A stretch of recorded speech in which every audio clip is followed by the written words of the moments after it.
खुलुमबाय गोजोन फुंबिलिनि गासैबो बड'लेण्ड बुब्लिनि अनसायगिरिफोरखौ बरायग्रोबाय।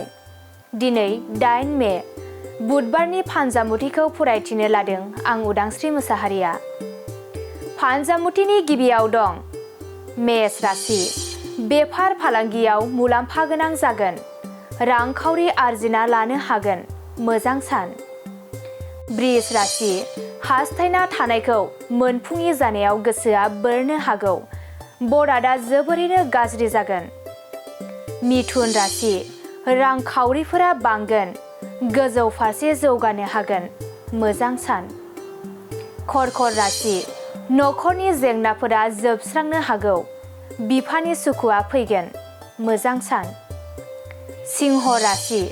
माबा मोनसे गोरोन्थि हाबा मावफ्लांना जोबोरैनो गिखांनो हागौ। सावस्रिया जोबोरैनो गाज्रि जागोन। कन्या राशि। नखरनि खामानियावनो नांथाबना थानो गोनां जागोन। देहाखौ जोबोरैनो मेंखांनाय मोनगोन। तुला राशि। थांखिया जाफुंसार जानो हागौ। रंजा खुसिजोंनो साना बारलांगोन। मोजां सान।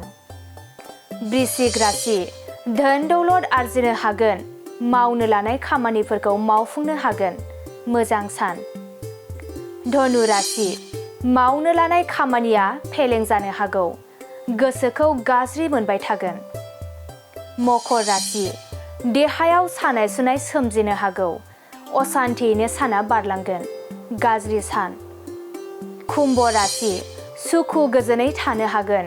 साननायफोरा जाफुंगोन। मोजां सान। मीन राशि। माबा मोनसे खोथानि थाखायनो सोरजोंबा सुथुर जालायनो हागौ। गाज्रि सान।